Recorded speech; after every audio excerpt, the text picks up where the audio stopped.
Le pince-nez d'or.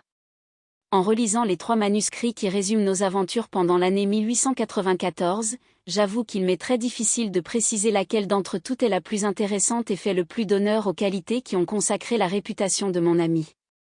En tournant les feuillets, je revois successivement mes notes sur l'histoire de la Censure Rouge, la mort terrible du banquier Crossley, le compte-rendu du drame d'Adleton, la découverte singulière opérée dans un des vieux tumulus d'Angleterre, l'affaire concernant la fameuse succession de Smith-Mortimer est de la même époque ainsi que l'arrestation de Huret, l'assassin du boulevard, exploit qui valut à Holmes une lettre autographe du président de la République française et la décoration de la Légion d'honneur. Chacune de ces aventures pouvait être le sujet d'un récit captivant, aucune, à mon avis, ne présente autant d'intérêt que l'épisode de Yoxley Hall Place, qui comprend, non seulement la mort tragique du jeune Willoughby Smith, mais les événements qui la suivirent.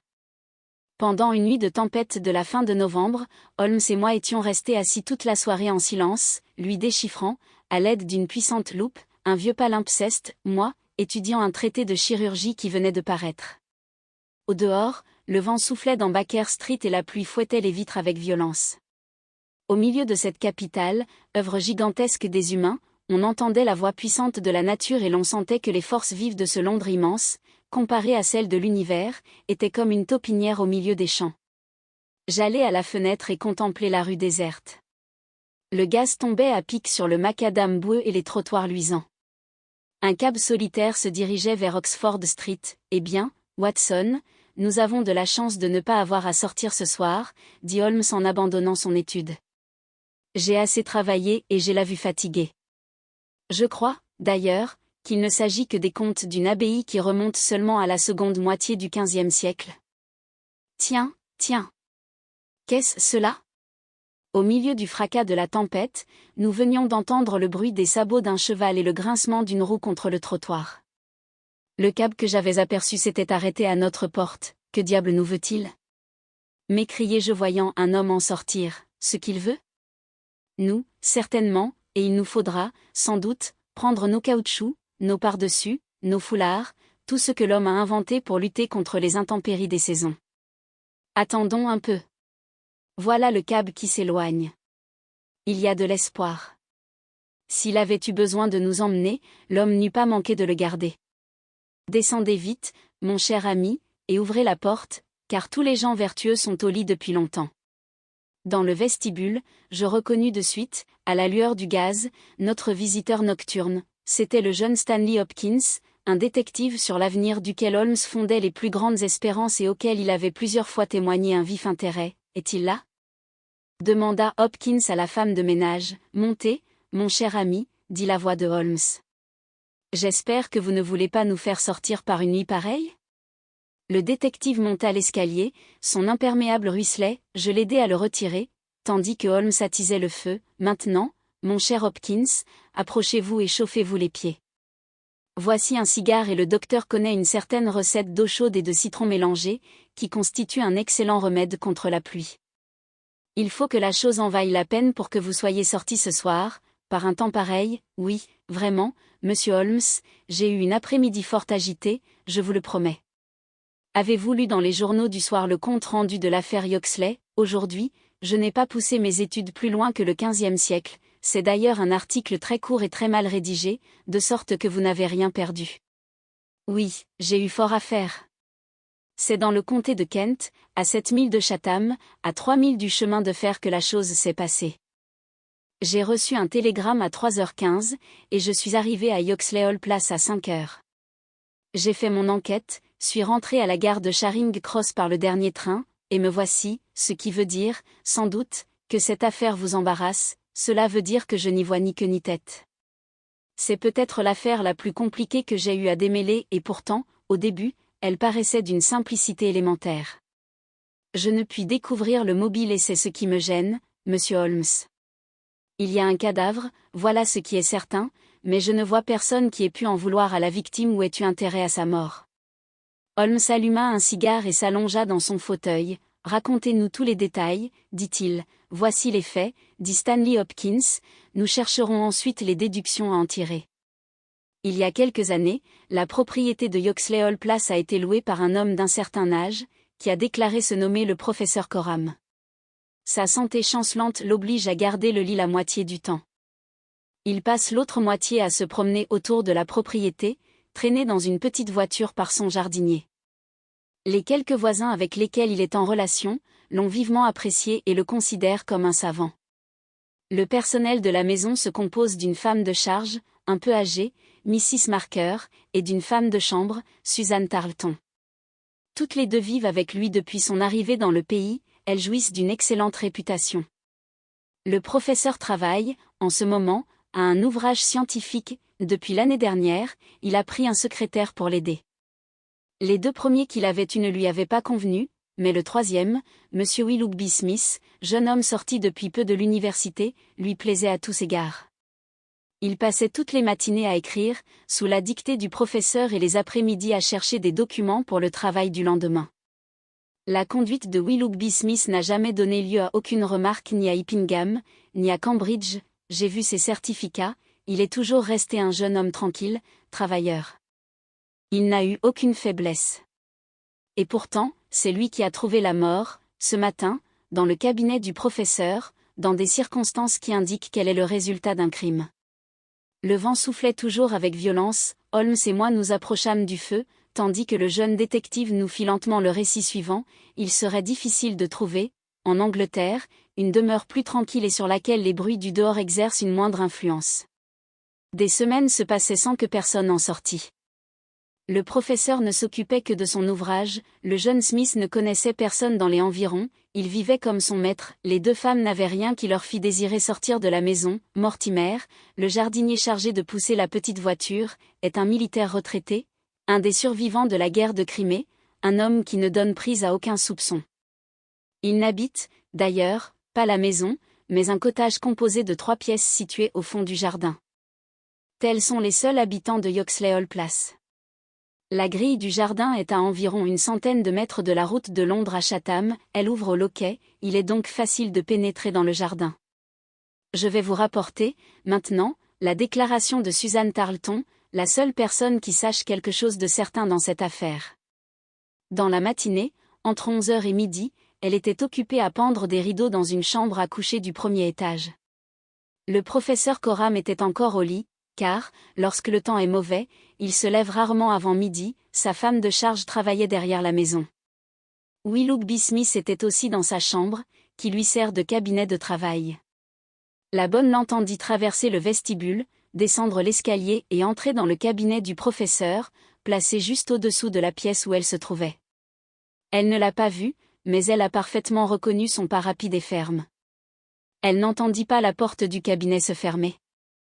Mais, quelques instants plus tard, un cri terrible retentit dans cet appartement, un cri sauvage, étrange, qui pouvait aussi bien avoir été poussé par un homme que par une femme. Un bruit sourd lui succéda et tout rentra dans le silence. La bonne resta un moment pétrifiée, puis, recouvrant son sang-froid, elle descendit. La porte du cabinet était fermée, elle l'ouvrit et aperçut, étendu sur le sol, le jeune Willoughby Smith. Au premier aspect, elle ne vit aucune blessure, mais quand elle essaya de le soulever, elle constata que le sang coulait à flots sous son cou, où une blessure très petite, mais très profonde, avait tranché l'artère carotide.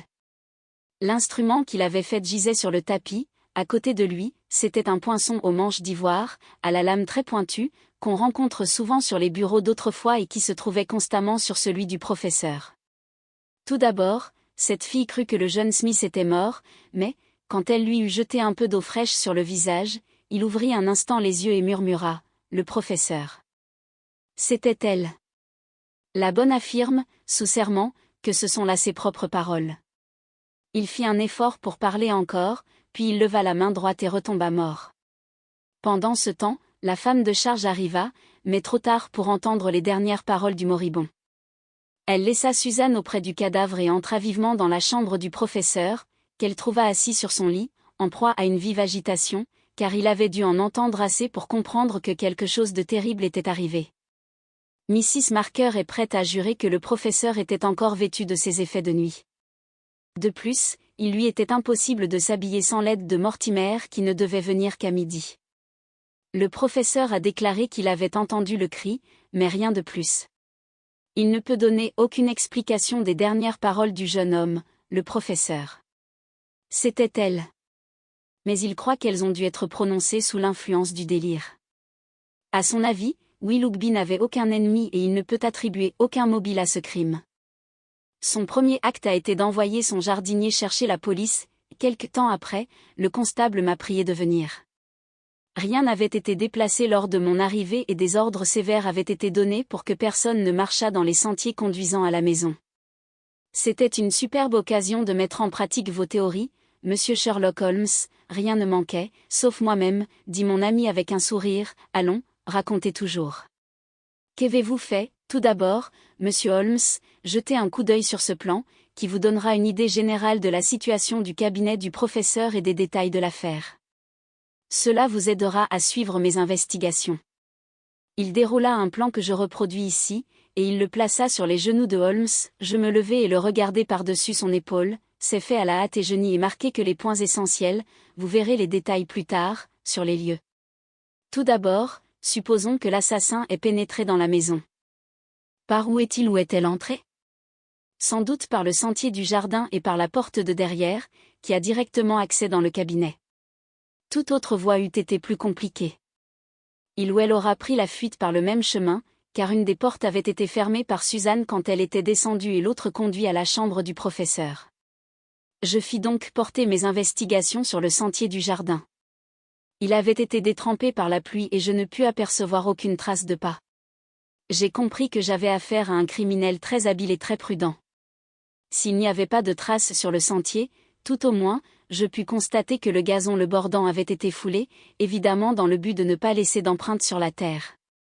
Je ne pus relever aucune trace bien nette, mais, comme il était certain qu'on avait passé là, je conclus que ce ne pouvait être que l'assassin, car ni le jardinier, ni aucune autre personne n'était venue de ce côté pendant la matinée et la pluie n'avait commencé à tomber que pendant la nuit. Un instant. Dit Holmes.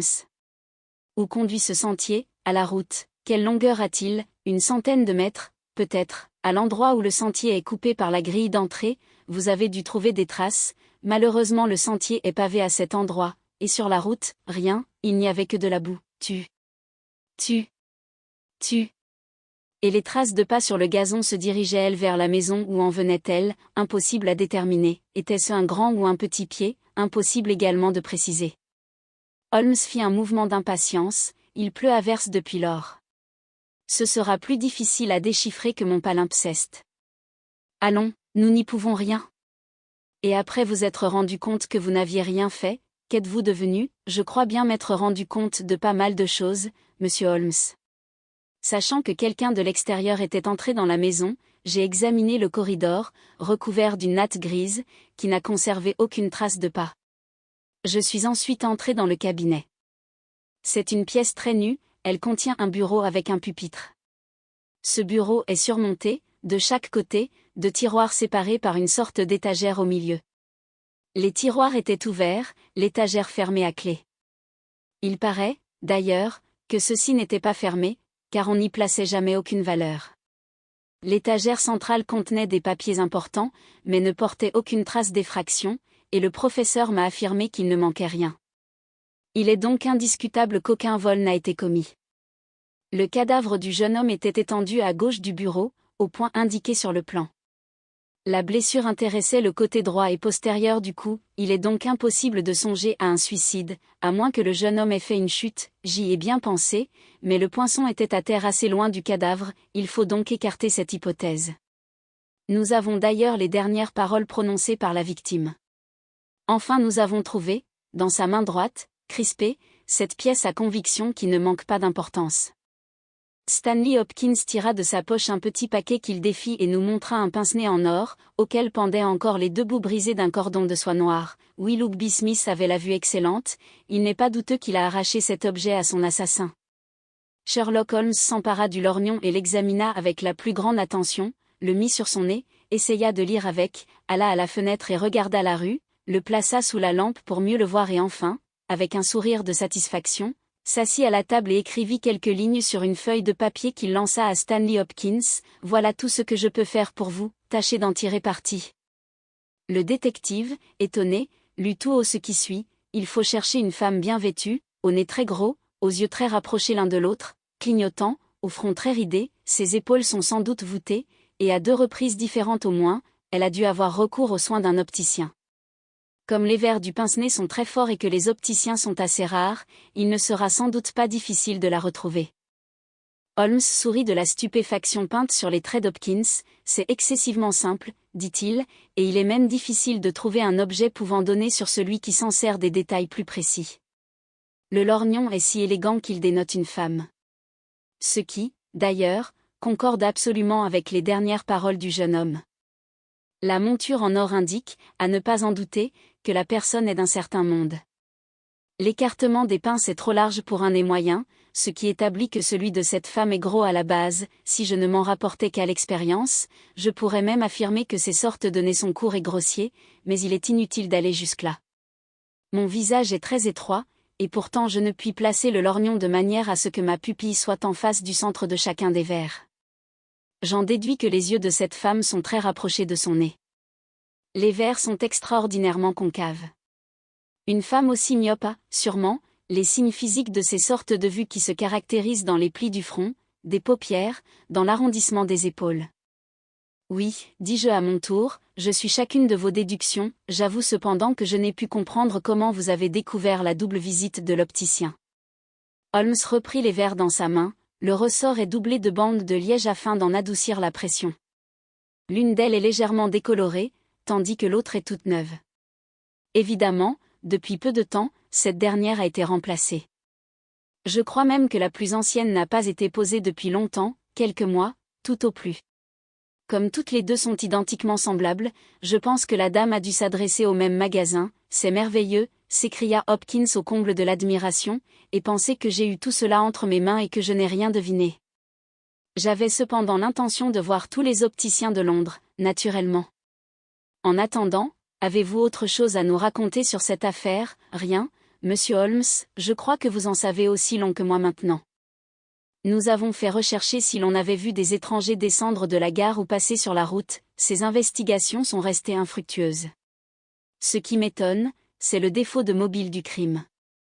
Il est difficile d'en trouver l'ombre d'un, là, je ne puis vous aider, je pense toutefois que vous désirez que nous allions là-bas demain, oui, si ce n'est pas abusé, monsieur Holmes. Il y a un train pour Chatham à 6 heures du matin. Nous arriverons à Yoxley Hall Place entre 8 et 9, nous le prendrons, votre affaire est intéressante, et cela me fera plaisir de l'examiner dans tous ses détails. Il est près d'1 heure du matin, nous ferons bien de dormir un peu. Étendez-vous donc sur le sofa devant le feu, j'allumerai mon réchaud à alcool et nous prendrons un peu de café avant de partir. La tempête s'était apaisée. Le lendemain, par une matinée très froide, nous nous mîmes en route. Le soleil éteint de l'hiver brillait sur les marais bordant la Tamise et sur la rivière elle-même. Après un trajet long et fatigant, nous descendîmes à une petite station distante de quelques milles de Chatham. Tandis qu'on attelait pour nous une voiture à l'auberge la plus proche, nous déjeunâmes sur le pouce, et nous fûmes prêts au travail quand nous arrivâmes à Yoxley Hall Place. Nous trouvâmes un agent auprès de la grille. « Eh bien, Wilson, y a-t-il du nouveau ?» demanda Hopkins. « Non, monsieur, on n'a vu aucun étranger au pays. » « Non, monsieur, il résulte de l'enquête faite à la gare qu'aucun étranger n'est venu ni parti hier. Avez-vous fait des recherches dans les auberges et les garnis? » « Oui, monsieur, mais sans résultat. Allons, la distance est très courte d'ici à Chatham, et on a pu facilement prendre le train dans cette ville sans être remarqué. Voici le sentier du jardin dont je vous ai parlé, monsieur Holmes. Hier, j'en suis sûr, il n'y avait aucune trace de pas. De quel côté étaient les empreintes sur le gazon? De ce côté-ci, monsieur, sur cette étroite bande qui se trouve entre le sentier et les corbeilles de fleurs. Je ne vois plus les traces maintenant, mais elles étaient alors très visibles. Oui, oui, quelqu'un est passé par là, dit Holmes en se penchant sur le gazon. La dame en question a dû y marcher avec beaucoup de précaution, sans quoi, elle n'eût pas manqué de laisser des marques, soit sur le sentier, soit sur la corbeille. Oui, elle n'a pas manqué de sang-froid. Je remarquai, sur le visage de Holmes, une expression fugitive. Vous dites qu'elle a dû revenir par le même chemin? Oui, monsieur, il n'y en a pas d'autre, en suivant cette bande de gazon, certainement, monsieur Holmes. Voici quelque chose de bizarre. Je crois que nous avons suffisamment examiné le sentier. Allons plus loin. Cette porte donnant sur le jardin est constamment ouverte, n'est-ce pas? La femme que nous recherchons n'a donc éprouvé aucune difficulté pour entrer. L'idée de meurtre ne devait pas être arrêtée dans son esprit, car elle n'eût pas manqué de se munir d'une arme quelconque, tandis qu'elle s'est servie du poinçon placé sur le bureau. Elle a traversé le corridor sans laisser aucune trace sur la natte, puis elle a pénétré dans le cabinet. Combien de temps y est-elle restée? C'est impossible de le déterminer, peu d'instants, certainement. J'ai oublié de vous dire que Mrs. Marker, la femme de charge, était, un quart d'heure auparavant, occupée précisément à ranger l'appartement. Cela nous fixe une limite. La dame entre donc dans cette pièce. Qu'y fait-elle? Elle se dirige vers le bureau. Pourquoi? Ce n'était pas dans le but de prendre quelque chose dans les tiroirs, car il ne contenait aucun objet de valeur, puisqu'il n'était pas fermé à clé. C'est à l'étagère sans doute qu'elle en voulait. Mais quelle est donc cette rayure sur le vernis? Craquez donc une allumette, Watson. Pourquoi ne m'avez-vous pas parlé de ceci, Hopkins?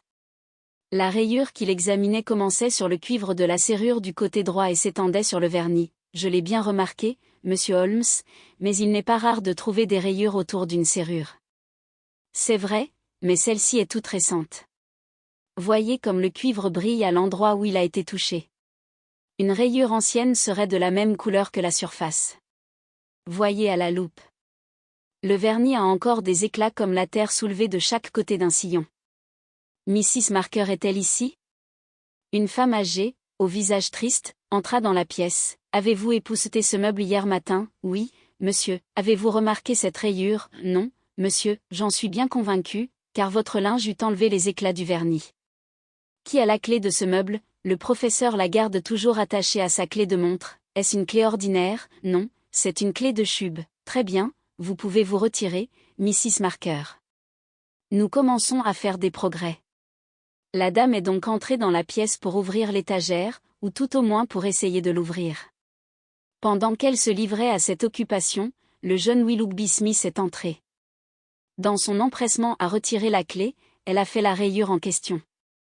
Il a alors saisi la femme et elle, s'armant de ce poinçon qui était à sa portée, l'en a frappé dans le but de lui faire lâcher prise. C'est ce coup qui a entraîné la mort. Le jeune homme est tombé, et elle s'est enfuie, emportant ou non l'objet qu'elle était venue chercher. Suzanne Tarleton est-elle ici? La jeune fille entra. Est-il possible que quelqu'un ait pu s'enfuir par cette porte après le cri que vous avez entendu? Non, monsieur, c'est impossible. En descendant l'escalier, je l'aurais aperçue dans le corridor. D'ailleurs, si la porte avait été ouverte, j'aurais tout entendu, voilà qui nous fixe sur la sortie de ce côté. Alors la dame a dû s'enfuir par où elle était venue. Cet autre corridor conduit, m'avez-vous dit, à la chambre du professeur? Il n'y a pas d'autre sortie par là, non, monsieur, nous allons donc voir le professeur. Tiens, Hopkins, voilà quelque chose de très important. Le corridor du professeur est également recouvert d'une natte. Eh bien, monsieur, vous ne voyez pas l'importance de ce fait? Allons, je n'insiste pas.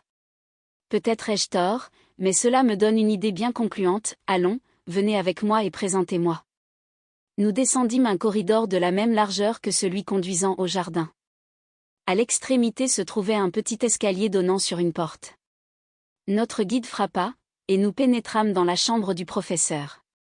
C'était une grande pièce pleine de livres qui, trop nombreux pour être renfermés dans les bibliothèques, étaient empilés dans les coins.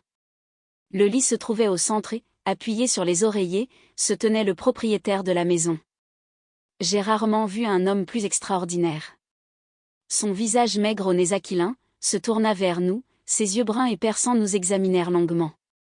Ses cheveux et sa barbe étaient blancs, mais autour de sa bouche, cette dernière était jaunie. La lueur d'une cigarette brillait à ses lèvres, et l'atmosphère était imprégnée de l'odeur du tabac. Il tendit la main vers Holmes, et je pus remarquer que ses doigts étaient noirs de nicotine.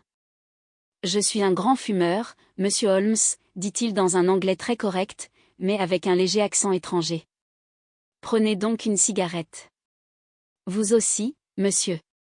Je vous les recommande tout particulièrement, car je les fais fabriquer spécialement pour mon usage par Ionide, d'Alexandrie.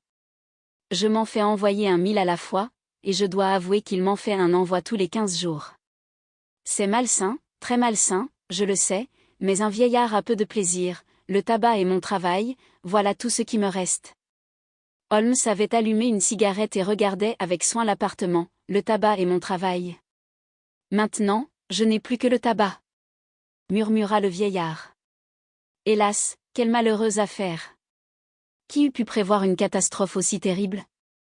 Un jeune homme aussi estimable, dans lequel, au bout de quelques mois, j'avais trouvé un collaborateur admirable.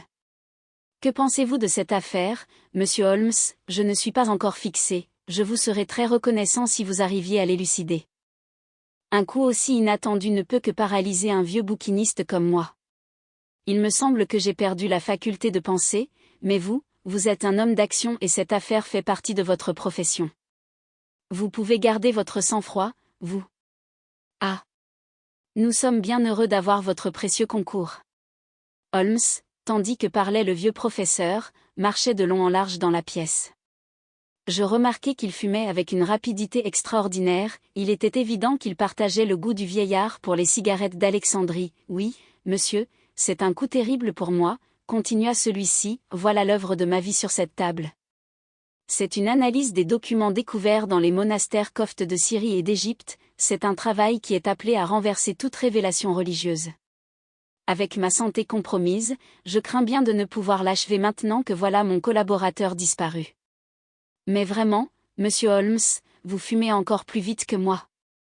Holmes sourit, je suis un connaisseur, dit-il, tout en prenant dans la boîte une 4e cigarette et en l'allumant à celle qu'il venait de terminer.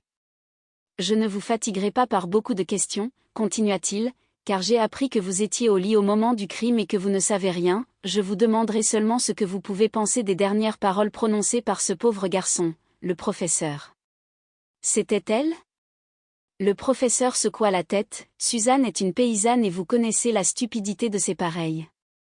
À mon avis, le pauvre diable a prononcé quelques paroles dans un accès de délire et elle en a tiré cette phrase qui n'a pas de sens. Je comprends, vous ne pouvez me donner aucune explication de ce drame, c'est peut-être un accident. Peut-être, je le dis entre nous, un suicide. Les jeunes gens ont parfois des douleurs cachées. Une affaire de cœur que nous ignorons. C'est toujours là une hypothèse plus vraisemblable que celle d'un meurtre, mais le lorgnon? Ah! Je ne suis qu'un rêveur. Je ne peux expliquer les choses pratiques de la vie. Peut-être pourtant lui rappelait-il une personne aimée. Prenez donc une autre cigarette, c'est un plaisir d'avoir affaire à un amateur comme vous. Oui, les jeunes gens gardent parfois comme souvenir un éventail, un gant, un lorgnon. Qui peut prévoir l'objet qu'on gardera comme un trésor jusqu'à la fin de sa vie? Votre ami, là-bas, m'a parlé de traces de pas sur le gazon. Il est facile de se tromper sur ce point. Quant au poinçon, il a très bien pu le jeter loin de lui en tombant. Je parle peut-être comme un enfant, mais, à mon avis, il est facile d'admettre que c'est Smith lui-même qui s'est donné la mort. Holmes parut frappé de cette hypothèse et continua à marcher de long en large pendant quelque temps, perdu dans sa rêverie, tout en fumant des cigarettes. Dites-moi, monsieur le professeur, dit-il enfin, que renfermait l'étagère de votre bureau, rien qui pût être utile à un voleur. Des papiers de famille, des lettres de ma pauvre femme, des diplômes des universités que j'ai eu l'honneur de recevoir. Voici la clé, voyez par vous-même. Holmes prit la clé, l'examina un instant et la remit. Non, je crois qu'elle ne peut m'être d'aucun secours. Je préfère faire un tour de jardin et me recueillir un instant. Votre hypothèse d'un suicide doit être envisagée. Excusez-nous, monsieur le professeur, du dérangement que nous vous avons causé, nous ne reviendrons qu'après déjeuner. Nous rentrerons à 2 heures et nous vous donnerons, s'il y a lieu, de nouveaux détails. Nous reprîmes, silencieux, le sentier du jardin. Holmes paraissait distrait. Avez-vous de nouveaux indices? Demandai-je enfin, tout dépendra des cigarettes que j'ai fumées. Je puis me tromper, les cigarettes me l'indiqueront, mon cher Holmes. Fis-je, comment, vous le verrez par vous-même. S'il n'y a rien, cela n'aura d'importance. Il nous restera toujours les recherches chez l'opticien, qui pourront donner un résultat, mais quand je le puis, je coupe au plus court. Ah! Voici cette brave Mrs. Maker, causons donc 5 minutes avec elle. J'ai déjà peut-être dit que Holmes savait capter la confiance des femmes. En peu de temps, il ne tarda pas à obtenir celle de la femme de charge et se mit à parler avec elle comme s'il la connaissait depuis de longues années. Oui, monsieur Holmes, disait celle-ci, il fume d'une façon terrible toute la journée, parfois même toute la nuit. Je suis entré quelquefois dans sa chambre le matin, on se serait cru au milieu d'un de ces brouillards de Londres. Ce pauvre Smith était, lui aussi, un fumeur, mais il n'approchait pas du professeur. Je ne sais si cela est nuisible à sa santé. Ah, dit Holmes, cela doit lui couper l'appétit, je n'en sais rien, allez, je suis bien sûr qu'il ne doit rien manger, son appétit est assez variable. Je parie qu'il n'a pas déjeuné ce matin et qu'il lui sera impossible de luncher après toutes les cigarettes que je lui ai vu fumer, vous vous trompez, car il a fort bien déjeuné ce matin, je l'ai même rarement vu manger de si bon appétit et il a commandé des côtelettes pour le lunch.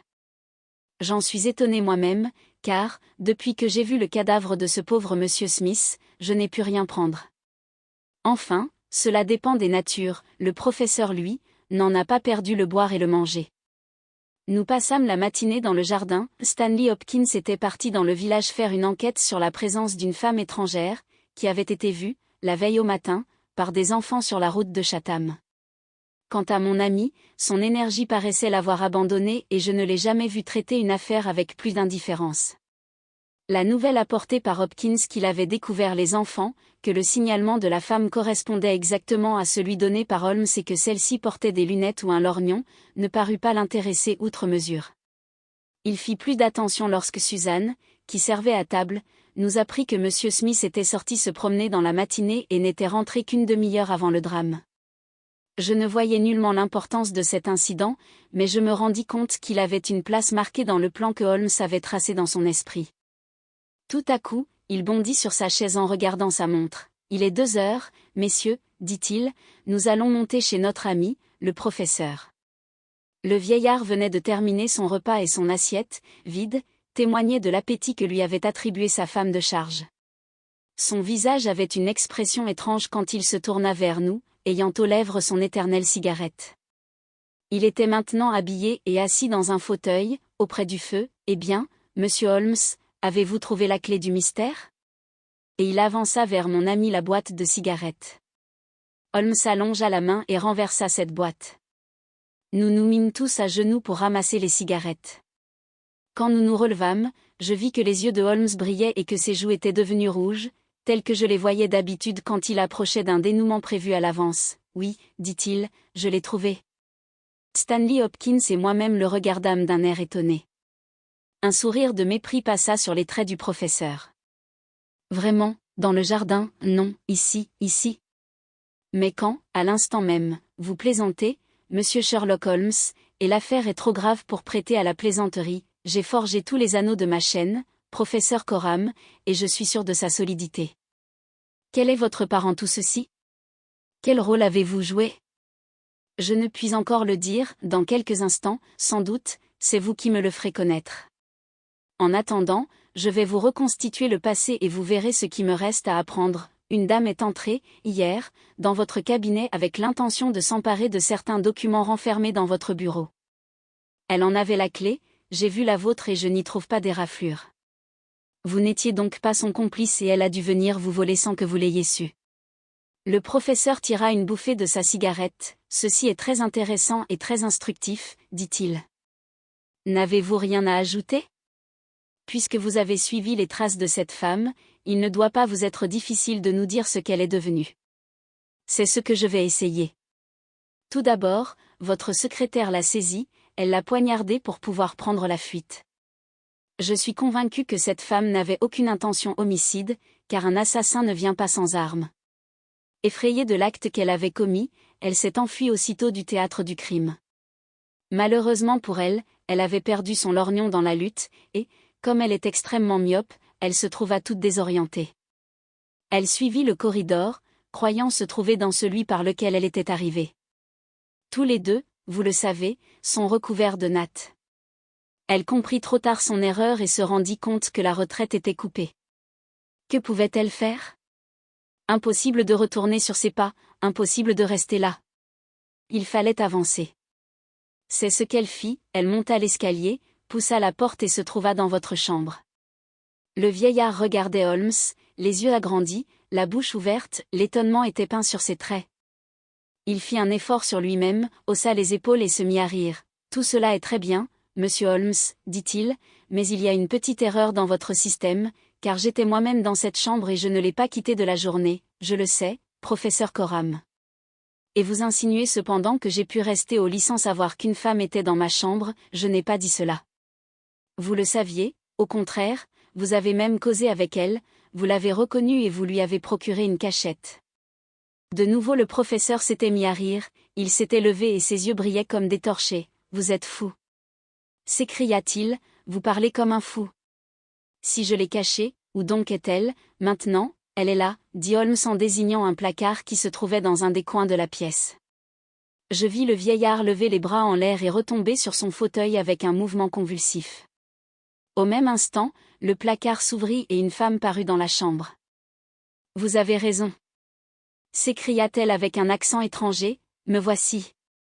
Elle était grise de poussière, ses vêtements étaient couverts de toiles d'araignée, son visage était souillé, elle n'avait jamais dû être belle, car elle avait bien le physique que Holmes avait deviné. Sa myopie et le passage de l'obscurité à la lumière, lui firent clignoter des yeux dans le but de s'assurer où elle était et avec qui elle se trouvait. Malgré tout, il y avait, dans l'attitude de cette femme, une certaine noblesse, dans son maintien, une certaine grandeur qui commandait le respect et l'admiration. Stanley Hopkins lui posa la main sur le bras et la réclama comme sa prisonnière, elle le repoussa doucement, avec une dignité qui l'obligea à obéir. Le vieillard était allongé dans son fauteuil et la contemplait, affaissé. « Oui, messieurs, je suis votre prisonnière, dit-elle. J'ai tout entendu et j'ai compris que vous aviez découvert la vérité. Je l'avoue, c'est moi qui ai tué ce jeune homme, mais vous avez raison de croire que c'est par accident. Je ne savais même pas que c'était un poinçon dont je me servais pour le frapper. J'avais pris sur le bureau le premier objet qui m'était tombé sous la main. C'est la vérité et je vous le jure, je le sais, madame, dit Holmes. Mais vous paraissez souffrante. La pauvre femme était devenue livide sous la poussière qui couvrait son visage. Elle s'assit au pied du lit et continua, j'ai peu de temps à rester ici, mais je dois vous dire tout. Je suis la femme de cet homme, il n'est pas anglais, mais russe, il est inutile de vous dire son nom. Pour la première fois, le vieillard tressaillit, que Dieu vous protège, Anna. Que Dieu vous bénisse. Elle lui lança un regard empreint du plus profond mépris, pourquoi tenez-vous tant à votre misérable vie, Serge, dit-elle.